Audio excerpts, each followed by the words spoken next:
Welcome to the Speak with People podcast. My name is Jason Raitz, and I'm so excited that you are joining us today. We believe that healthy communication is oxygen for our relationships and our leadership. So whether you communicate one-on-one, to a team, from a stage, or from behind a screen, we hope that our time today on the podcast encourages you, inspires you, and challenges you to choose to communicate in healthy ways. Well, today we're talking about stories. And if you've missed any of our Speaking from Behind a Screen series, just head to speakwithpeople.com/podcast and get caught up. This has been an incredible series. We have had the most amazing guests, and the interviews have been so rich, and they have dropped so much wisdom and insight. It's just been incredible. So we all know this. Stories bring life. Stories are life. Everyone loves a good story. They motivate us. They inspire us. And the great thing is we all have a story to tell. And so we get to tell the story of our lives.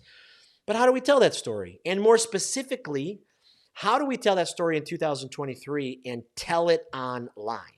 Can just anyone tell their story? Can anyone be a digital storyteller? Well, this week we dive into exactly that on the Speak with People podcast. And I'm so excited because we have just an incredible digital storyteller to be able to ask these questions to. I know that I don't want to sound like a stalker, but I have watched many of his videos, and many of his videos have inspired me like crazy. I wish that I could finally get over the hump and try to do some of the digital storytelling that our guest does, because I've just been blown away, inspired. He's a pastor. He's an author of a great book, The Non-Anxious Pastor. I'm just so excited to welcome Trey VanCamp to the Speak with People podcast. Welcome, Trey. Jason, thank you so much. I've been watching your channel for a while now as well. I'm rooting for you guys. Flattered to be here.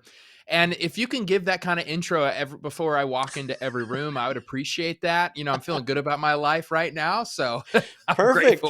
grateful Perfect. for you. I love it. Well, hey, before we hop into the questions, have some conversation, I'd love for you to just give our listeners a little bit more insight into your story, who you are, what you do, your family, all that kind of stuff.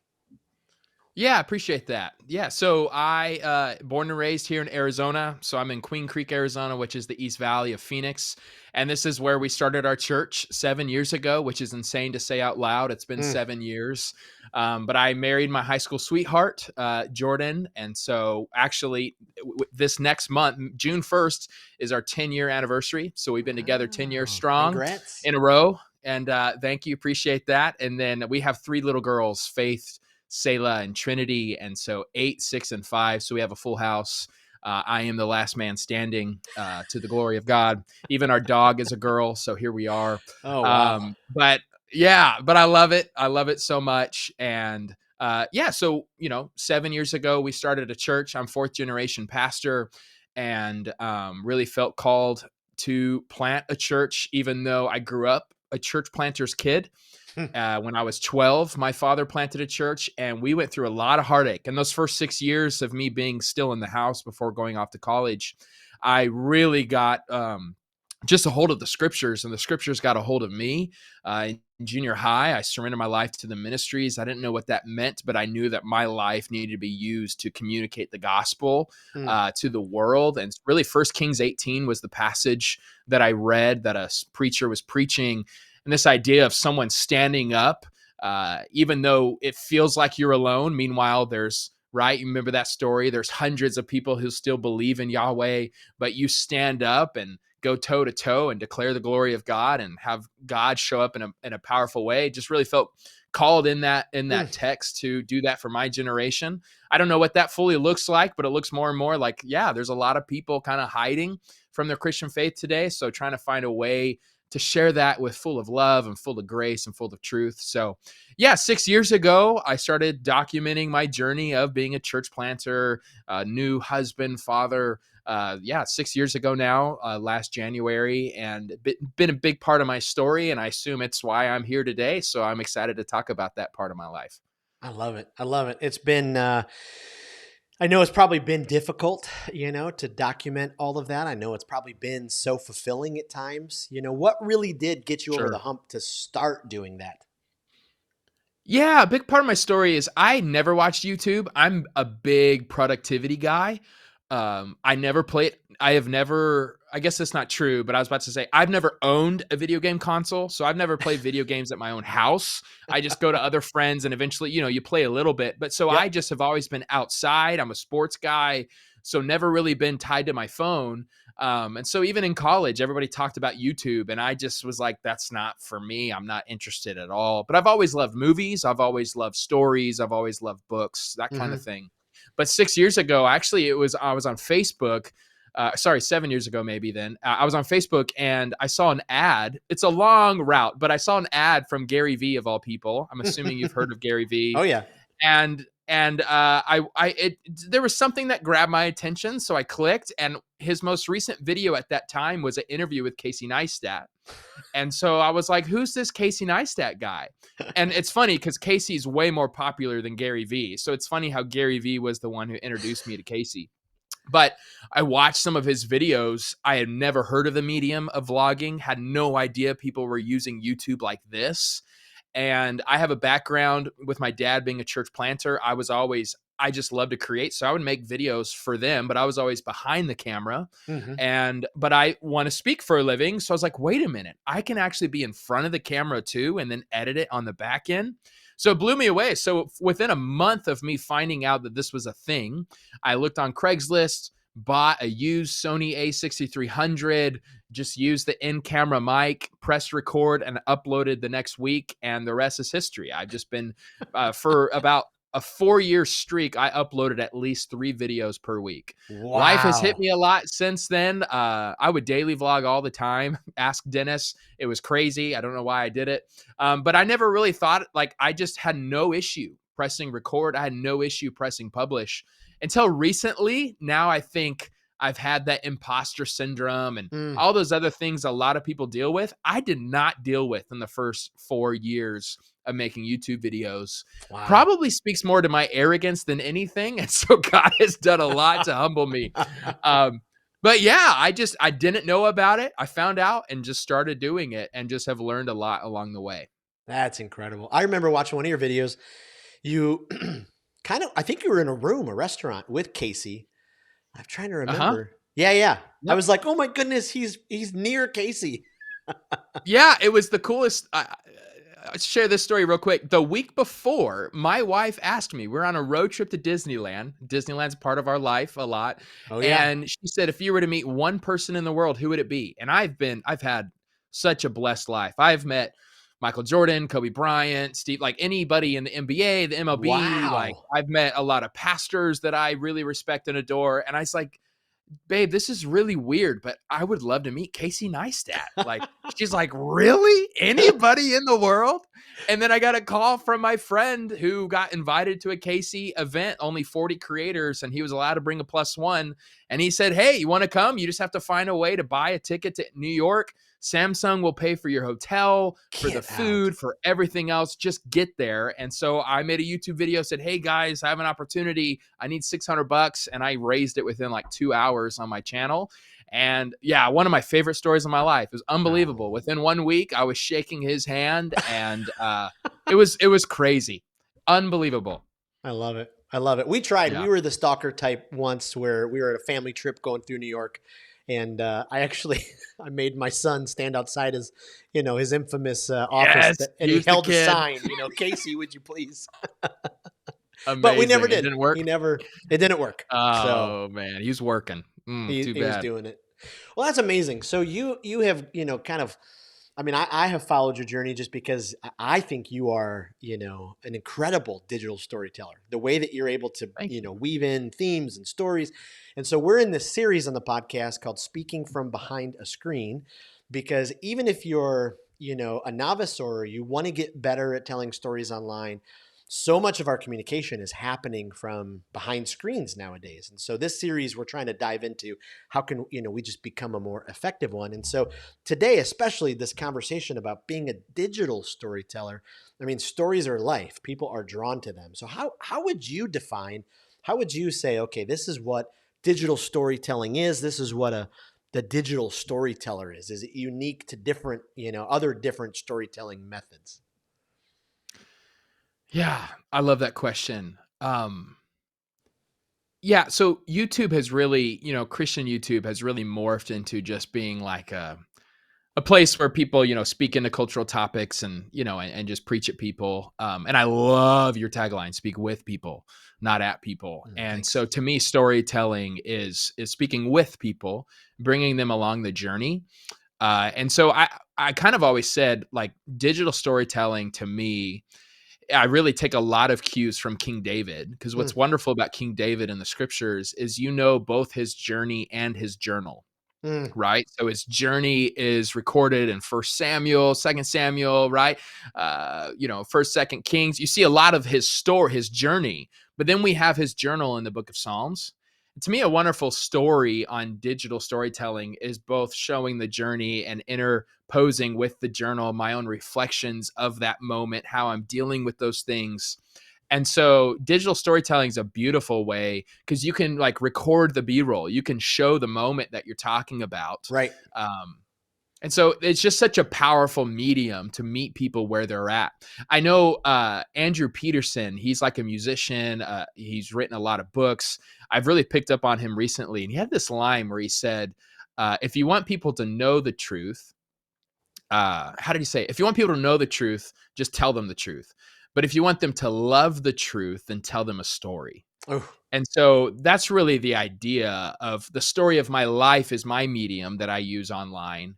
And man, there's so much truth I want people to know, but I realize, okay, one theme, one story at a time. And in the aggregate, maybe I can really inspire people to keep pursuing Jesus. I have found because I share the story of my life as a pastor, by the grace of God, I've been able to encourage a lot of other pastors, mm, which was never my goal. yep. But I guess it makes sense because it's who I am. Right. And so I've really been grateful of that. Like, wow, I've been able to just encourage people. Hey, I got embarrassed in front of a lot of people, but I'm Yep. still going, and and I don't have to say, and you can keep going too. No, they just see me doing it, and then they Yep. invite themselves into that story and participate in that kind of truth as well. Wow, that's so good. So as you, I mean, I love the vulnerability that you've brought. I love the authenticity. I mean, you've invited people into your story, your family story. How has that impacted you? How has that impacted your family by inviting, people to kind of have that glimpse into your story? Yeah, thankfully, my wife and my kids. I can't speak for my kids, and it's actually why I don't include them as much now because I thought Hmm. they have the right to decide. So when I include them, it's very general. It's not Yeah. about their life. But my wife loves it, so that's been helpful. It's also been great because we're actually in an area in Arizona. I think about this first and foremost as a pastor, Mm, and we've had a lot of moral failures, in our area as pastors. And so I think, man, I'm also younger. Like I started my church when I was 24, mm. which 10 out of 10 would not recommend. I actually say that in my book. Like, who let me do this? How dumb can you be? So I'm 31 now, with 3 kids and a little more experience under my belt, but still. So me being young, like it's already a negative. It's hard. And so I think gaining people's trust is huge. And so I've been Mm, really grateful those who have been kind of just even dabbling, figuring out what church to go to in our area or whatever. Seeing a vlog of mine, there's like a bond of trust that I can create. And so even for the prime example is I have just decided I'm a fourth generation pastor. So I know a lot of pastors and I have seen a lot, thankfully not in my family, but just I've seen a lot of pastors in general be so fake, mm, and I think it's damaging to their congregation. I've seen that in real time, but it's also damaging to their own soul. And so, like, my dad was, I guess, fortunate enough. He didn't start ministry till he was 40.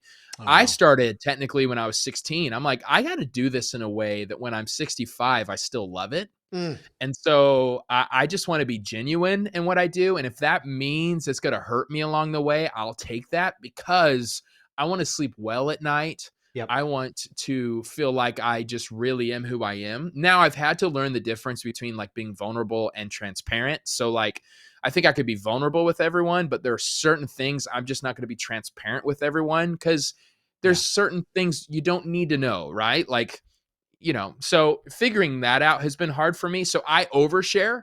So I have learned that. So trying to figure out how to take that back. But to answer your question, it's gained people's trust.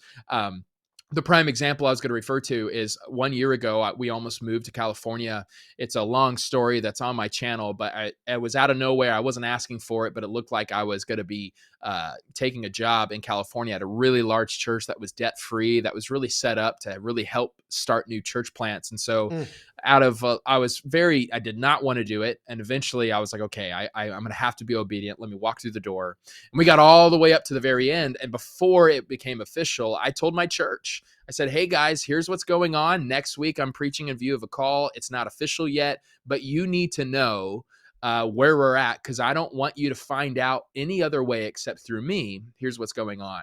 Yeah. And I've had a lot of pastors tell me how stupid that was, and how, because I didn't get the job, so it really looked like, man, what a pain that I Wow. added to my church. However, we're in a digital world now. That my sermon in view of a call was going to be live on Facebook and YouTube. Someone would have found it. I would Right. rather them know ahead of time, right? So what actually served me well was my honesty with my church ahead of time. When I honestly came back and said, hey, it didn't work, and I want to love and serve you still, will you let me? It actually gained more of a trust Mm. versus, Yep. hey, by the way, I've always been here, but I almost got a job last week, but then it got canceled. You don't need to know that. Let's just move on. You know what I'm saying? Yeah. So being vulnerable brings a lot of pain, but it Yeah. also develops a way better sense of trust. Wow, that's good. I mean, I love what I think it's Brene Brown who says clarity is kindness. I mean, it's amazing, just that Mhm. healthy communication process of you going, here it is. I mean, people are able to lean in with that type of vulnerability. I love that. I love that. So let's talk Thank about you. the digital storytelling process for a second. As you go to tell a story, what are some of the key elements or techniques that you use as you're putting together that story? Because you're also unique that you stand up in front of people every week and you communicate and tell stories, face to face, but then you tell these, stories online. So what are some of the elements for you as you're putting together those, your vlogs or your, stories or videos like that? That's a great question. I kind of use like a threefold framework to help me understand what the story is and where I'm going. So I'm a Baptist, so I have a major rhyming problem. So here we are. So the first one is tension. The second is intervention. And then the last one is invitation. So tension, intervention, invitation. I actually use that in my sermon flow too, but I certainly use it in a vlog. So I need to introduce attention right away. That's the hook. So if there isn't a problem, then what's the point of Right. of continuing to watch? Which I think is why a lot of like what I would label toxic YouTube Christian channels that go viral and do well is because they're always talking about problems. So people watch because they're like, oh my gosh, is this guy a heretic? Is that so it's embedded that there Right. is a hook, right? And so this isn't me, whatever. I'm going to leave that there and move on. So there needs to be a tension. Aaron Sorkin, he said every good story has intention and obstacle, right? So you find the character, he wants something, but then there's an obstacle that gets in the way of it, which is why West Wing was such a great show, by the way. Yep. So there needs Yep. to be a tension. What is the tension? And then there needs to be intervention. So now the story to me is me finding ways to solve this tension, finding ways to solve the problem, right? Or me wrestling or dealing with the aftermath of the bad thing that happened. And then invitation is essentially here's my resolve. Here's the moment I realized, okay, this is the answer. This is what I should do, and Yep. just kind of not like tying it up in a perfect bow, but like there is a sense of resolve that I'm moving forward. You ever read that book Storyworthy by Matthew Dix? Have you heard of that before? Oh yeah. No, my co-host Dennis, he brought me onto that. Such a powerful book. Oh, good. Yeah, and I love that he just says like every story is like a 5-second realization that leads to transformation, right? So Mm. you can share a story like, and vlogs always fall into this trap.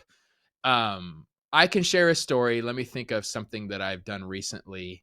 Yeah, let's just talk about this morning. I took my dog to the vet, right? So I can say, hey, everybody, I'm taking my dog to the vet. we've been having issues with her for a month. Let's go. All right. Show us going into the vet's office, showing me waiting in the office, right, as she's back there. And then the dog comes back and now we're in the truck. Okay, cool. There's a beginning, middle, and end. That's not a story though, right? Right. But for me, a story in that was really anxious, because of the finances that has been imposed on this issue. But it's like, do I really, like, I actually had a realization this morning as we were taking and making the final payment for this dog. Like, I really value this dog. It's a part of the family. I know this is a lot of money, but at the end of the day, it's worth it, And so I've actually come to resolve there's a few things in my house I don't need anyways. I'm just going to sell it. So I can even show me trying to sell it and just kind of resolving, this was the right decision to make. I was in the office realizing, my kids, they love this dog. This is worth the pain. We're going to move forward. I don't know. I'd probably make the story a little better, but that was just a quick example, Yeah. right? It's more of the journal reflection. And there was that moment where I did realize this morning, this is worth it, although this is painful. And I'm going to find ways to just make up for the money I lost, and we're going to keep moving forward. So there's a way to tell a story and then a way to really tell the story. And so I try to do that part, the reflection part, the hard stuff, the vulnerable stuff, but you have a realization that leads to transformation. Oh, that's so good because the beginner storyteller, they make common mistakes like, oh my goodness, I have the funniest story to tell you. Oh, like, don't set yourself up like that. But what I love that what you just encouraged us to do is kind of go deeper into the story and try to Yeah. bring that through. I'm curious, because I have filmed quite a bit, out in public. Did that take a while for you to get used to, and then dealing with other people's reaction to you having your camera, those kind of things? Oh yeah. What I have to do is just look right at the lens and just tunnel vision. That's just my solution. I look Yeah. right at it and go for it and deal with the consequences later. It's like a muscle too, where if you do it a lot, it gets easier. But then if you stop, your muscles atrophy. And so You're I've like, noticed that ooh, when ooh. yeah, like recently I've been taking my camera out in public again, which I just haven't done in a while. And it's like, this is a lot harder than I thought. So it's just an obstacle to overcome, but it's definitely weird. Yeah. So, a guy like me, I've been telling stories for a long time. I'm an old guy. And so, there's a craft to it, right? There's a story craft as you're, with the audience, and you're able to look them in the eyes, and you're able to use your voice Yeah. inflection, and you're able to, play off their energy. Now you're telling stories, digitally. What are some of those specific challenges or opportunities, that come into the digital space? How can you navigate those, and make the most out of them? Well, I think the temptation in the digital world is to beg for attention. Ooh, Um, but what you need to do is hold their attention, and there's a difference, right? And so begging for attention, you're willing to forego your principles, maybe, or you are always rushed, right? And yep, the best stories leave room to calibrate for silence, right? And so you do need to establish the hook fast, but you don't need to keep there's a way to edit and to talk like you're begging them to keep staying. That's actually kind of what turns me off to some of like the Mr. Beastification videos that we see these days. Oh my gosh, just yelling, but yep, wait till you see this and wait till you see that. And it's just like, yeah, that works great for a 12-year-old, but I am 31, yeah, like I yeah, don't need to be begged to keep this attention. So realizing who your audience is huge too in telling the story. Like when you realize, hey, a 12-year-old's not going to watch this. So I don't need to be crazy. I don't need my thumbnail to look like Mr. Beast's. Like I have a different audience. And so I'm going to yep, talk to them knowing who my audience is. So I think it's a huge temptation in digital storytelling. What are the people on top doing and how can I do that? Well, that's, it's the same way as like a pastor who, is a pastor of a 100-person church. You're not going to talk to your people like the pastor of the 10,000-person church. It's just a different dynamic. yep, And so own that dynamic, own where you're at, own who your audience is and isn't, and quit begging for that attention because it's not serving anybody in a real way. It actually makes me turn off. Okay, he's not letting this sit. He's not letting this simmer. He doesn't trust that I'm going to make these conclusions. He is force feeding it down my throat. And I don't appreciate that. So I'm going to Yeah. move on. That's so powerful. I mean, it's so easy to be noticed online if it feels like you dance, you take off your clothes, you're unbelievably negative, or you're unbelievably dirty. It's like, okay, no Exactly. wonder those creators, their views go like this. So, that's so rich to be able to think about, okay, we stop begging for it, hold their attention by providing, bringing them into the story. I just love that. When it comes to building your audience, like, how has that been for you as you built an online audience, on this platform? Like, you got people commenting, great things. You got people commenting not so great things. Like, what have you learned about cultivating and building your online audience? Yeah. Depending on who you talk to, some would say I have a large audience. I would say I don't. I have a pretty small audience because you're always looking at the people ahead of you, not Right. the people behind you. And so I like to always say we need to be grateful for those who are ahead of us and gracious to those who are behind us. However, so for me, what I think I've done well is I've cultivated a deep community. I talk to people. I've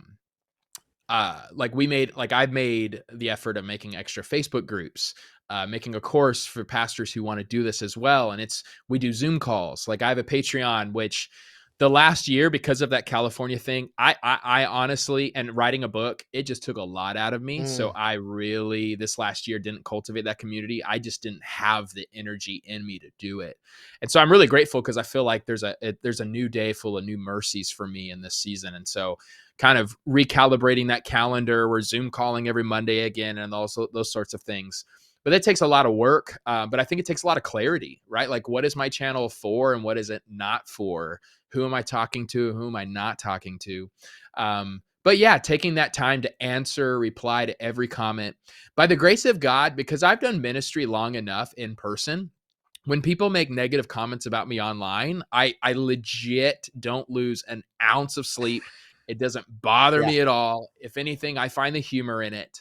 You Yep. talk bad about me and you're in my congregation, I'm wrecked. Okay. Yeah. So it's weird. But when it's like, hey, I can just say, you're not a real person. I kind of just Yep. think that way. If you're slamming me, it's not because you hate me. You just hate all Christians or something. Yep. So I really don't lose sleep over that. And so I think that's given me an edge. I know I talked to a lot of pastors. It really sends them, and I hate that, sends them Yeah. into a dark place. Yeah. And so I've even talked about, I told my wife, if we get to a certain point where it really blew up, I would never hire out an editor because I love editing, because I love storytelling.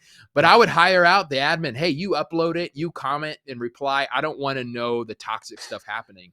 Yeah. That's something to outsource, honestly. Yep. That's good. Have you used social media much to amplify your storytelling? I mean, or are you just put it on YouTube and then, kind of go, or do you use your social media to kind of point back to that? You know, um, I certainly have done that in the past where you make like a 1 minute version, you make a short and then you put it Yep. on all your channels. At the very least, because everybody can share a link on Instagram now. So I do that. I show the thumbnail, the title. And then after some people leave some comments, I snapshot some of those comments and put it on my Instagram stories. But for my own health, I have not done that as much. I've just counted that as it's not worth it to spend all of this time trying to promote the video. I just have a lot more joy going to the next one. And Yep. I think it's because, and this is really important, this is a hobby and it's always going to be Mm, a hobby for me. yeah. Ministry is my calling. And so my sermon prep is first and foremost, my counseling, all the stuff I do as a pastor is first and foremost. And so Yep. really, video editing and stuff is kind of the things where I'm in my lull, right? Like at 2 o'clock, I don't have anything left in the tank for ministry. Let me make a video, right? Yep. It keeps me going. It's a lot of joy. So it's a side project. It's a hobby. I would never want to go full time. I can't imagine the burdens of living at the mercy of an algorithm, for my income, like I would totally start making bad videos because it's what would feed my children. So I don't want to put myself in that spot. Yeah. I don't do all the best practices, and I know that. But I've been really, as a follower of Jesus, for me, simplicity is really big. I talk about that in my book too, about like from 5 a.m. to 10 a.m., I'm not on anything electronic. And then from 5 p.m. to 10 p.m., I'm not either. So 5 a.m. to 10 a.m. is 5:10 to win. So I need to win my morning. I need to be in the scriptures. I need to be writing a sermon. And then 5 p.m. to 10 p.m. is 5:10 for them. I need to be in relationships. I need to look face to face. I don't need to be So bogged down good. with the phone. So those are like huge principles for me. And I can look back, like even the last 3 weeks. Last week, I didn't do that well. I was on my phone a lot. I was not the same person. My energy was drained. My creativity was flat. I couldn't make anything, right? So really giving myself those boundaries for me personally, especially knowing ministry is so heavy. It's not always hard, but it's always heavy. Mm. I don't need to add these other burdens on my plate. Yep. Ah, boy, that's so good. And I'm not good with alliteration, but I think I've even commented on your social media in the past. Like, I love even how the simplicity of how you put that. I mean, that is so powerful. So that's a really good framework. Okay, so last question. Speak to our listener who's like, okay, I just want to get started. I want to start telling some stories online. What would you suggest? How would you guide them? Whew, okay. Two guiding principles would be, because we get caught up in the technical, and I think just pick a phone, pick a camera, pick an editing software. Like we get too caught up with that, right? The two things that I think have held people back more than that, even though they don't Mm, realize it. First thing I say all the time is personal is more powerful than professional, right? So be yourself, use what you have, share your story. Don't act like you're something else, right? Own where you're at. I've yep. actually found, even in my own church plant world, we're a smaller church and we own that. And we've actually found more success once we finally just named what everyone already knew, right? Like Yeah. we're not going to act like we're Life Church. Like we're not Craig Rochelle. Okay, cool. Let's move on, So personal is more powerful than professional. Don't be fake. Don't act like something you're not. But also use social media not to get validation, but to give value. So Mm, every story you make, you can do it either to get validation or to give value. I don't think you can do both at the same time. You got to pick one. And so really finding out who your audience is and say, okay, what would be valuable to this person? You're going to make great videos. You're going to make great stories. If you're thinking, how can I get more so views? How powerful. can I get more this and that? This validation factor, you're going to be swaying, back and forth Yep. like the wind. And Yep. it's not going to be fulfilling. It's going to be exhausting. That's so powerful. You just can't go wrong. Others focused. Part of our speak with people, not at Mm, them. We talk about the not at them part. When you speak at people, you're really making you all about everything. When you speak with people, you're others focused, and it's just you just win when you're others focused. It's just incredible. amen. It's just incredible. That's right. Well, we could talk forever. I want to honor your time. I just appreciate this. I mean, this is just absolutely incredible. Before I let you leave, though, I want to ask you a couple of rapid fire questions.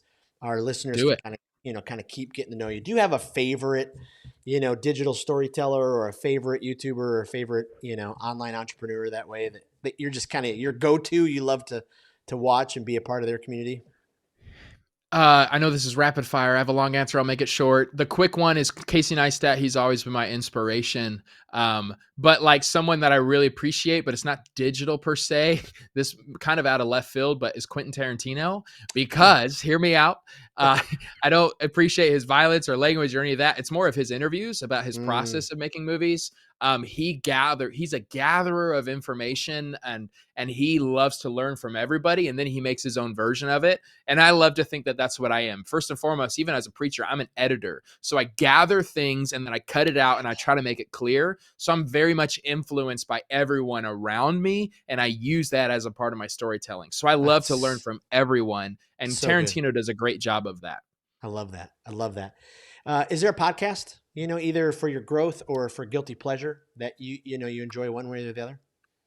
Let's answer guilty pleasure. It is Pod Meets World. It is Pod meets world. Topanga, Eric, and Sean from Boy Meets World.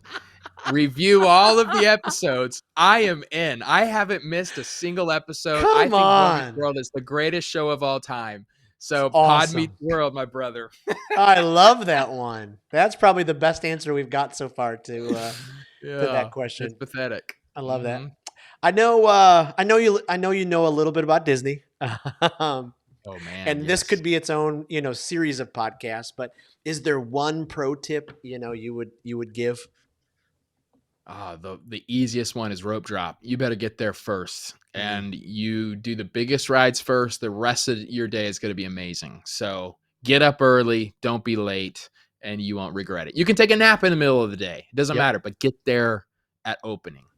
I love it. I love it. Well, Trey, goodness, thank you so much for joining us. Before you sign off, where can we send our listeners to go find out more about you and what you do and all that?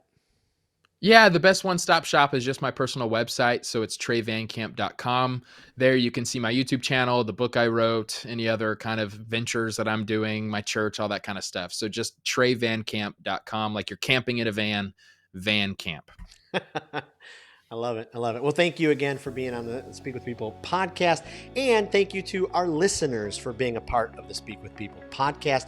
Before you leave, I just want to make sure you're reminded there is this incredible, robust community that awaits your presence. It's in our Speak with People Facebook group. If you just go to Facebook and you type in Speak with People community group, you'll find this community of leaders who are looking to become more effective, empathetic, and captivating communicators. We have posts and videos and polls and live interviews where we just kind of take all this content that we're learning and we continue to grow in our communication. Also, if you're looking to improve your public speaking skills, your storytelling, how you put your content together, how to get rid of the ums when you communicate, coaching is an incredible way to do that. And Speak with People has a public speaking skills coaching plan just for you. If you go to speakwithpeople.com/coaching, you can get more information and you can schedule a discovery call with me and we'll figure out when and how is the best way for you to start. Thanks again. Make sure that you check out Trey VanCamp's website. I'm telling you, if you're a pastor or ministry leader, his book is fantastic. I bought it when it first came out, and it was huge in my life, and I appreciated his words that he did. Thank you again for being a part of the podcast. Thanks for every listen, every share, and every review. It just means the world. Again, this podcast exists because healthy communication is oxygen for our relationships and our leadership. So we hope that this time together inspires you to breathe life into the world and use words that change your world. Thanks again, and we'll see you next week.